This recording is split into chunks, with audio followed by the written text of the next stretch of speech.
Hi all മക്കളെ, NMMS prepare ചെയ്യുന്ന വിദ്യാർത്ഥികൾക്ക് വേണ്ടി എക്സാം വൈ ഒരുക്കിയിട്ടുള്ള NMMS സൂപ്പർ ലീഗ് 4-ലാണ് നമ്മൾ ഈ ഒരു വീഡിയോ കാണുന്നത്.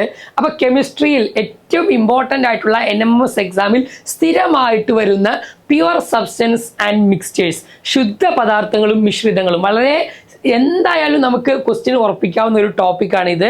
അപ്പോൾ അതിലുള്ള ചില ഇമ്പോർട്ടൻ്റ് ആയിട്ടുള്ള ചോദ്യങ്ങളാണ് നമ്മൾ ചെയ്യാൻ വേണ്ടി പോകുന്നത്. അതിൻ്റെ ഉത്തരങ്ങൾ നിങ്ങൾക്ക് സ്വയം കണ്ടെത്താൻ വേണ്ടിയിട്ട് എന്ത് ചെയ്യുക, നമ്മൾ ശ്രമിക്കണം. കിട്ടിയില്ലെങ്കിൽ ഞാനിവിടെ എക്സ്പ്ലെയിൻ ചെയ്യും.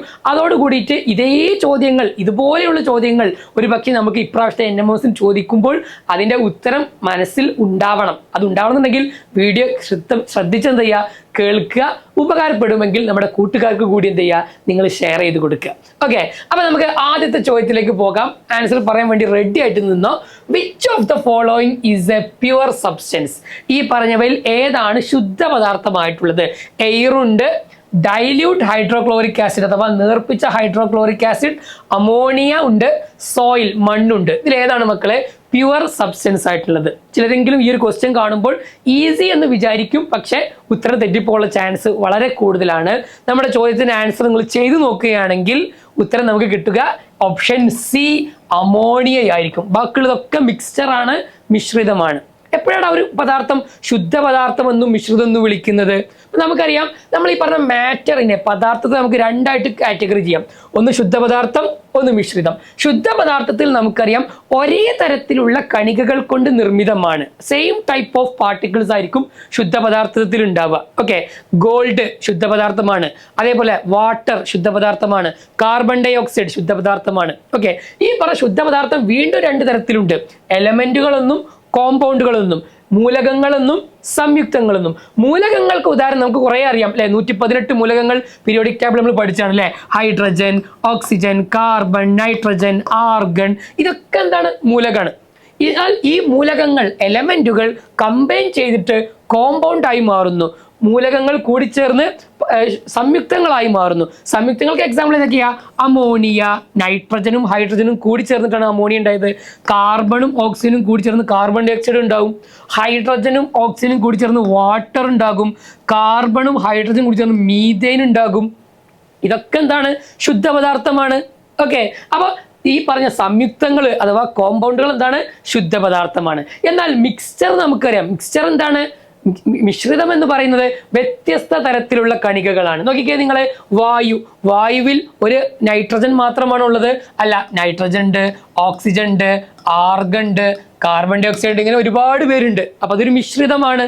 ഓക്കെ, ഇനി നേർപ്പിച്ച ഹൈഡ്രോക്ലോറിക് ആസിഡ് എന്ന് മാത്രം തരികയാണെങ്കിൽ അതെന്താണ്? ഒരു സംയുക്തമാണ്. HCl അല്ലെ, ഹൈഡ്രോക്ലോറിക് ആസിഡ് മാത്രമാണെങ്കിൽ അതെന്താണ്? സംയുക്തമാണ്, കോമ്പൗണ്ടാണ്. അത് ശുദ്ധപദാർത്ഥമാകുമായിരുന്നു. പക്ഷെ ഇവിടെ നേർപ്പിച്ചത് എന്ന് പ്രത്യേകം പറഞ്ഞു. ഡൈല്യൂട്ട് എന്ന് പറഞ്ഞാൽ എന്താ? വെള്ളം ചേർത്തു. അപ്പൊ വെള്ളം ചേർത്ത ഹൈഡ്രോക്ലോറിക് ആസിഡ് ആണ്. അപ്പൊ വാട്ടറിന്റെ പാർട്ടിക്കിളും ഉണ്ടാകും, ഹൈഡ്രോക്ലോറിക് ആസിഡിന്റെ പാർട്ടിക്കിൾ, രണ്ട് വ്യത്യസ്ത തരത്തിലുള്ള പാർട്ടിക്കിൾസ് ഉണ്ട്. അമോണിയയിൽ നമ്മൾ പറഞ്ഞു NH3 മാത്രമേ ഉള്ളൂ. അമോണിയയുടെ പാർട്ടിക്കിളുകൾ മാത്രമേ ഉള്ളൂ. ഇത് ഒരു കോമ്പൗണ്ടാണ്, ശുദ്ധ പദാർത്ഥമാണ്. മണ്ണിൽ നമുക്കറിയാം വ്യത്യസ്ത തരത്തിലുള്ള പാർട്ടിക്കിൾസുകൾ, കണികകളുണ്ട് അല്ലെ. ഏറ്റവും മുകളിൽ സാൻഡ് ആയിരിക്കും ഉണ്ടാവുക. അതിന് താഴെ കുറച്ചുകൂടി ഗ്രേവൽസ്, കുറച്ചുകൂടി വലിയ കല്ലുകൾ ഉണ്ടാവും. ഏറ്റവും താഴെ റോക്ക് പാർട്ടിക്കിൾസ് അല്ലെ, പാറ പോലുള്ള പാർട്ടിക്കിൾസ് ആയിരിക്കും ഉണ്ടാവുക.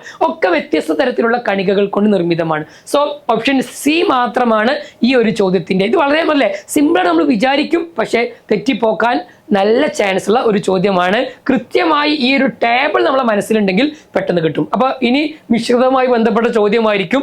മിശ്രിതം നമുക്കറിയാം ഹോമോജീനിയസ് ഉണ്ട്, ഹെറ്ററോജീനിയസ് ഉണ്ട്. അതുമായി ബന്ധപ്പെട്ട ഒരു ചോദ്യം നോക്കാം. Which of the following is A homogeneous mixture?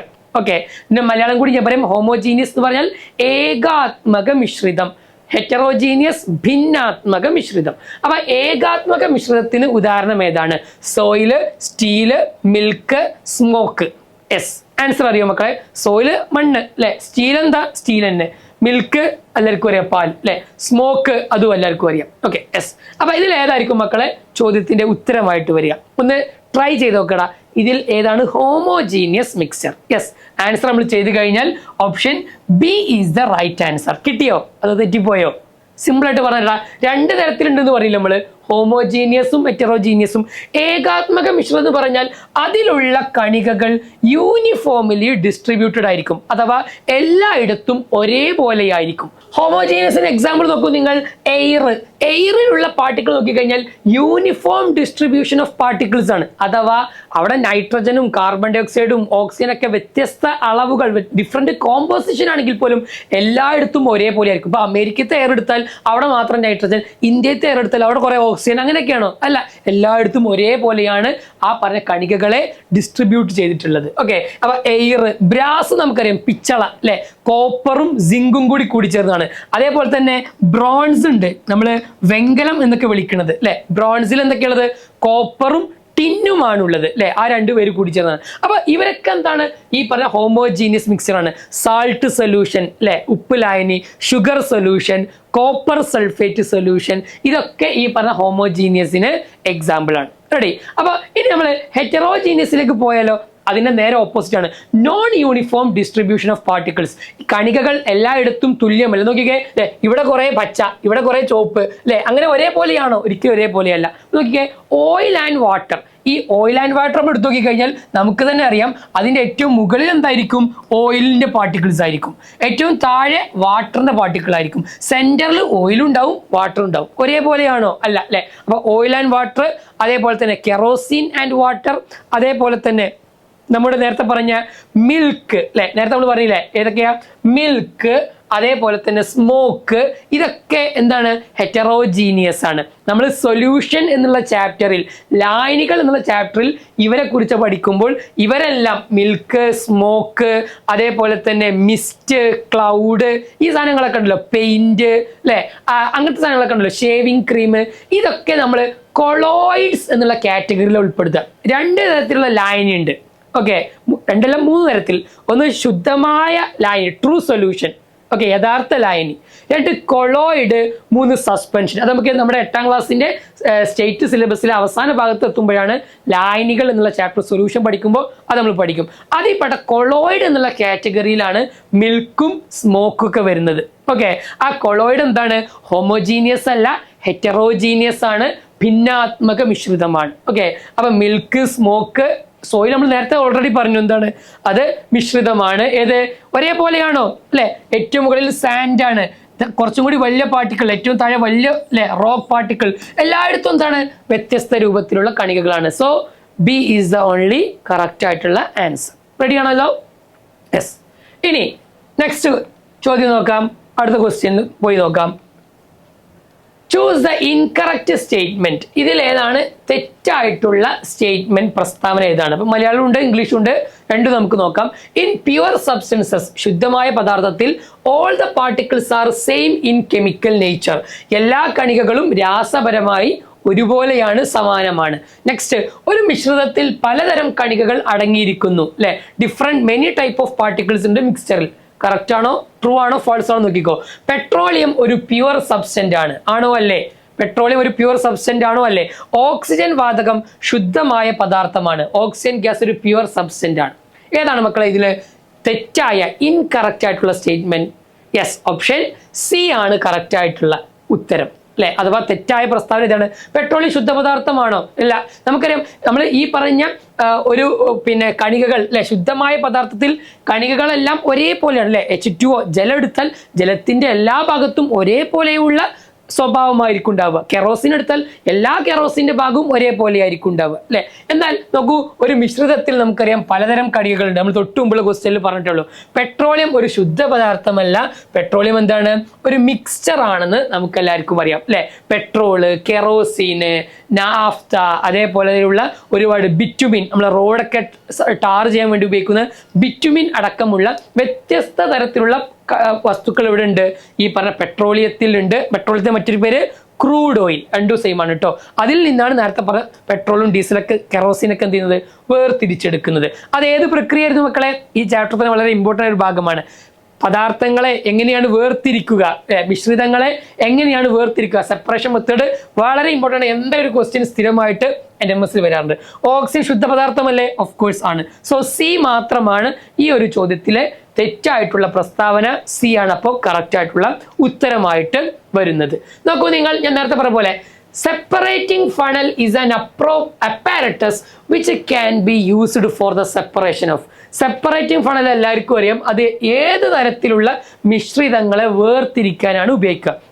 അപ്പോൾ മിശ്രിതങ്ങളെ വേർതിരിക്കുക എന്നുള്ളത് NMMS-ൽ 100 അല്ല 1000% നമുക്ക് ഉറപ്പിക്കാൻ പറ്റിയ ഒരു ഏരിയയാണ്. എന്തായാലും പഠിച്ചു പോയിക്കോ, ഒരു ക്വസ്റ്റ്യൻ നിർബന്ധമായിട്ടുണ്ടാകും. തിളനിലകൾ തമ്മിൽ വലിയ വ്യത്യാസമുള്ള മിശ്രിതങ്ങൾ അല്ലെ, മിസിബിൾ ലിക്വിഡ്സ് അഥവാ പരസ്പരം കൂടിക്കലരുന്നതാണ് with large difference in their boiling point. Okay, ഇനി അടുത്തതോ മിസിബിൾ ലിക്വിഡ് പരസ്പരം കൂടിക്കലരുന്നു with very small difference in their boiling point. തിളനിലകൾ തമ്മിൽ ചെറിയ വ്യത്യാസമുള്ള പരസ്പരം കൂടിക്കലരുന്ന മിശ്രിതങ്ങൾ. സി, സമുദ്രജലത്തിൽ നിന്നുള്ള ഉപ്പ് വേർതിരിക്കാൻ വേണ്ടിയിട്ടാണ് സെപ്പറേറ്റിംഗ് ഫണൽ ഉപയോഗിക്കുക. ഡി, പരസ്പരം കലരാത്ത മിശ്രിതം, ഇമ്മിസിബിൾ ആയിട്ടുള്ള ലിക്വിഡ്സ്. ഇതിലെ ഏത് തരത്തിലുള്ള മിശ്രിതങ്ങളെ വേർതിരിക്കാനാണ് സെപ്പറേറ്റിംഗ് ഫണൽ ഉപയോഗിക്കുക? ഓഫ് കോഴ്സ് പെട്ടെന്ന് നമുക്ക് ആൻസർ പറയാൻ പറ്റും, ഓപ്ഷൻ ഡി അല്ലെ, പരസ്പരം കൂടിക്കലരാത്ത മിശ്രിതങ്ങളെ വേർതിരിക്കാനാണ്. എക്സാമ്പിൾ പറയുകയാണെങ്കിൽ കെറോസീനും വാട്ടറും.